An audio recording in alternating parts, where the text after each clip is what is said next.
नमस्कार दोस्तों, मैं आपका दोस्त रजनीकांत ओझा आया हूँ एक बार फिर से महागाथा महाभारत का एक नया अंक लेकर। अभिमन्यु जब चक्रव्यूह में प्रवेश कर जाते हैं तो उनके द्वारा किन किन योद्धाओं का वध होता है और कितने महारथियों ने मिलकर अकेले अभिमन्यु को घेर कर मार डाला था, इसका वृतांत संजय धृतराष्ट्र से कहते हैं। संजय कहते हैं, राजन, अभिमन्यु द्वारा वृंदारक तथा बृहद्वल का वध करके आपके योद्धाओं को अपने बाण रूपी जल की वर्षा से स्तब्ध करता हुआ रण क्षेत्र में विचरने लगा। तदनंतर अर्जुन कुमार अभिमन्यु ने एक बाण द्वारा कर्ण के कान में पुनः चोट पहुंचाई और उसे क्रोध दिलाते हुए उसने 50 बाण मारकर अत्यंत घायल कर दिया। तब राधा पुत्र कर्ण ने भी अभिमन्यु को उतने ही बाणों से बिंध डाला। उसका सारा अंग बाणों से व्याप्त होने के कारण वह बड़ी शोभा पा रहा था। फिर क्रोध में भरे हुए अभिमन्यु ने कर्ण को भी बाणों से छत बिछत करके उसे रक्त की धारा बहाने वाला बना दिया। उस समय सूरवीर कर्ण भी बाणों से छिन्न भिन्न और खून से लथपथ हो बड़ी शोभा पाने लगा, मानो शरत काल का सूर्य संध्या के समय संपूर्ण रूप से लाल दिखाई दे रहा हो। उन दोनों के शरीर बाणों से व्याप्त होने के कारण विचित्र दिखाई देते थे। दोनों ही रक्त से भीग गए तथा वे दोनों महामनस्वी वीर फूलों से भरे हुए पलाश वृक्ष के समान प्रतीत हो रहे थे। तदनंतर सुभद्रा कुमार ने कर्ण के विचित्र युद्ध करने वाले 6 शूरवीर मंत्रियों को उनके घोड़े, सारथी तथा ध्वज सहित मार डाला। इतना ही नहीं, उसने बिना किसी घबराहट के 10-10 बाणों द्वारा अन्य महाधनुर्धरों को भी आहत कर दिया। यह अद्भुत सी बात थी। इसी प्रकार उसने मगधराज के तरुण पुत्र अश्वकेतु को 6 बाणों द्वारा मारकर उसे घोड़ों और सारथी सहित रथ से नीचे गिरा दिया।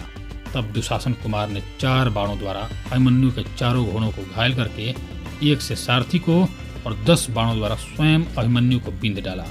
यह देख अर्जुन कुमार ने क्रोध से लाल आंखें करके 7 बाणों द्वारा दुशासन पुत्र को बिंद डाला और उच्च स्वर से यह बात कही, अरे, तेरा पिता कायर की भांति युद्ध छोड़कर भाग गया है।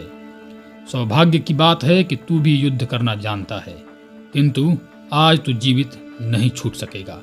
यह वचन कहकर अभिमन्यु ने कारीगर के माजे हुए एक नराज को दुशासन पुत्र पर चलाया, परंतु अश्वत्थामा ने 3 बाण मारकर उसे बीच में ही काट दिया। तब अर्जुन कुमार ने अश्वत्थामा का ध्वज काटकर शल्य को 3 बाण मारे।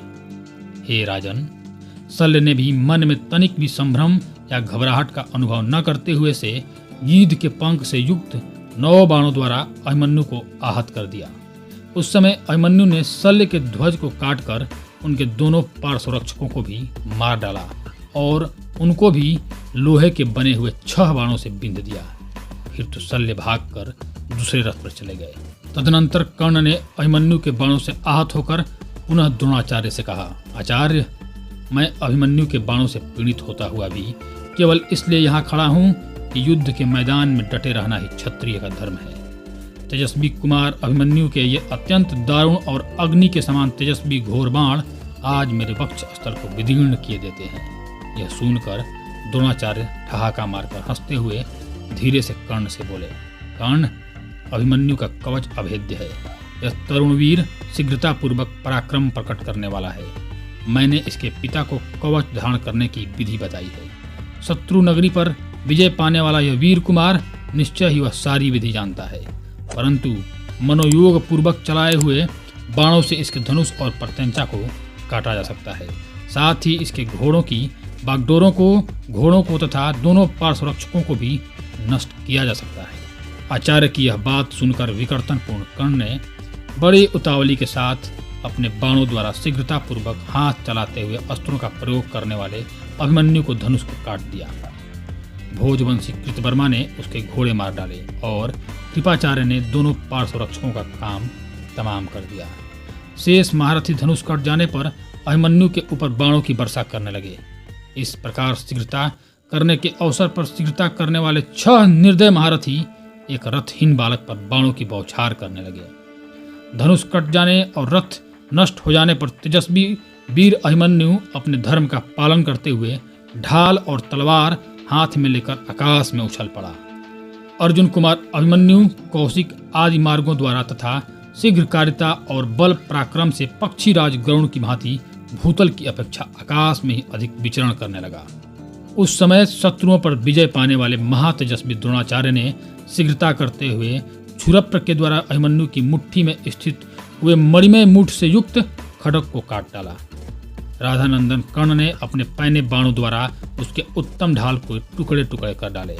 ढाल और तलवार से वंचित हो जाने पर बाणों से भरे हुए शरीर वाला अभिमन्यु पुनः आकाश से पृथ्वी पर उतर आया और चक्र हाथ में ले कुपित हो द्रोणाचार्य की ओर दौड़ा। अभिमन्यु का शरीर चक्र की प्रभा से उज्ज्वल तथा धूल राशि से सुशोभित था। उसके हाथ में तेजोमय उज्ज्वल चक्र प्रकाशित हो रहा था। इससे उसकी बड़ी शोभा हो रही थी। उस रण क्षेत्र में चक्रधारण द्वारा भगवान श्री कृष्ण का अनुकरण करता हुआ अभिमन्यु क्षण भर के लिए बड़ा भयंकर प्रतीत होने लगा। अभिमन्यु के वस्त्र उसके शरीर से बहने वाले एकमात्र रुधिर के रंग में रंग गए थे। भौहें टेढ़ी होने से उसका मुखमंडल सब ओर से कुटिल प्रतीत होता था और वह बड़े जोर जोर से सिंहनाद कर रहा था। ऐसी अवस्था में प्रभावशाली अनंत बलवान अभिमन्यु उस रण क्षेत्र में वक्त नरेशों के बीच में खड़ा होकर अत्यंत प्रकाशित हो रहा था। हे राजन, भगवान श्री कृष्ण की बहन सुभद्रा को आनंदित करने वाला तथा श्री कृष्ण के ही समान चक्र रूपी आयुध से सुशोभित होने वाला अतिरथी वीर अभिमन्यु उस युद्ध स्थल में दूसरे श्री कृष्ण के समान प्रकाशित हो रहा था। हवा उसके केशांत भाग को हिला रही थी। उसने अपने हाथ में चक्र नामक उत्तम आयुध उठा रखा था। उस समय उसके शरीर और उस चक्र को जिसकी ओर दृष्टिपात करना देवताओं के लिए भी अत्यंत कठिन था, यह देखकर समस्त कौरव भूपालगण अत्यंत उद्विग्न हो उठे और उन सब ने मिलकर उस चक्र के टुकड़े टुकड़े कर दिए। तब महारथी अभिमन्यु ने एक विशाल गदा हाथ में ले ली। शत्रुओं ने उसे धनुष, रथ, खड्ग और चक्र से भी वंचित कर दिया था। इसलिए गदा हाथ में लिए हुए अभिमन्यु ने अश्वत्थामा पर धावा किया। प्रज्वलित वज्र के समान उस गदा को ऊपर उठी हुई देख नरश्रेष्ठ अश्वत्थामा अपने रथ की बैठक से 3 पग पीछे हट गया। उस गदा से अश्वत्थामा के चारों घोड़ों तथा दोनों पार्श्व रक्षकों को मारकर बाणों से भरे हुए शरीर वाला सुभद्रा कुमार शाही के समान दिखाई देने लगा। तदनंतर उसने सुबल पुत्र कालिकेय को मार गिराया और उसके पीछे चलने वाले 77 गंधारों का भी संहार कर डाला। इसके बाद 10 वसाती रथियों को मार डाला। केकयों के साथ रथों और 10 हाथियों को मारकर दुशासन कुमार के घोड़ों सहित रथ को भी गदा से आघात करके चूर चूर कर डाला। इससे दुशासन पुत्र कुपित हो गदा हाथ में लेकर अभिमन्यु की ओर दौड़ा और इस प्रकार बोला, अरे खड़ा रह, खड़ा रह। वे दोनों वीर एक दूसरे के शत्रु थे, अतः गदा हाथ में लेकर एक दूसरे का वध करने की इच्छा से परस्पर प्रहार करने लगे। ठीक उसी तरह जैसे पूर्व काल में भगवान शंकर और अंधकासुर परस्पर गदा आघात करते थे। शत्रुओं को संताप देने वाले वे दोनों वीर रण क्षेत्र में गदा के अग्रभाग से एक दूसरे को चोट पहुंचाकर नीचे गिराए हुए 2 इंद्रध्वजों के समान पृथ्वी पर गिर पड़े। तत्पश्चात कुरुकुल की कीर्ति बढ़ाने वाले दुशासन पुत्र ने पहले उठते हुए सुभद्रा कुमार के मस्तक पर गदा का प्रहार किया। गदा के उस महान वेग और परिश्रम से मोहित होकर शत्रु वीरों का नाश करने वाला अभिमन्यु अचेत हो पृथ्वी पर गिर पड़ा। राजन, इस प्रकार उसे युद्ध स्थल में बहुत से योद्धाओं ने मिलकर एकाकी अभिमन्यु को मार डाला। जैसे हाथी कभी सरोवर को मथ डालता है, उसी प्रकार सारी सेना क्षुब्ध करके व्याघ्रों के द्वारा जंगली हाथी की भांति मारा गया। वीर अभिमन्यु वहां अद्भुत शोभा पा रहा था। इस प्रकार रणभूमि में गिरे हुए सुरवीर अभिमन्यु को आपके सैनिकों ने चारों ओर से घेर लिया। जैसे ग्रीष्म ऋतु में जंगल को जलाकर आग बुझ गई हो, जिस प्रकार वायु वृक्षों की शाखाओं को तोड़ फोड़ कर शांत हो रही हो, जैसे संसार को संतप्त करके सूर्य अस्ताचल को चले गए हों, जैसे चंद्रमा पर ग्रहण लग गया हो तथा जैसे समुद्र सूख गया हो, उसी प्रकार समस्त कौरव सेना को संतप्त करके पूर्ण चंद्रमा के समान मुख वाला अभिमन्यु पृथ्वी पर पड़ा। उसके सिर के बड़े बड़े बालों में उसकी आंखें ढक गई थी। उस दशा में उसे देखकर आपके महारथी बड़ी प्रसन्नता के साथ बारंबार सिंहनाद करने लगे। प्रजानाथ, आपके पुत्रों को तो बड़ा हर्ष हुआ, परंतु पांडव वीरों के नेत्रों से आंसू बहने लगे। उस समय अंतरिक्ष में खड़े हुए प्राणी आकाश से गिरे हुए चंद्रमा के समान वीर अभिमन्यु को रणभूमि में पड़ा देख उच्च स्वर में आपके महारथियों की निंदा करने लगे। द्रोण और कर्ण आदि 6 कौरव महारथियों के द्वारा असहाय अवस्था में मारा गया यह एक बालक यहाँ सो रहा है। हमारे मत में यह धर्म नहीं है। वीर अभिमन्यु के मारे जाने पर रणभूमि पूर्ण चंद्रमा से युक्त तथा नक्षत्र मालाओं से अलंकृत आकाश की भांति बड़ी शोभा पा रही थी। सुवर्णमय पंख वाले बाणों से वहां की भूमि भरी हुई थी, रक्त की धाराओं में डूबी हुई थी।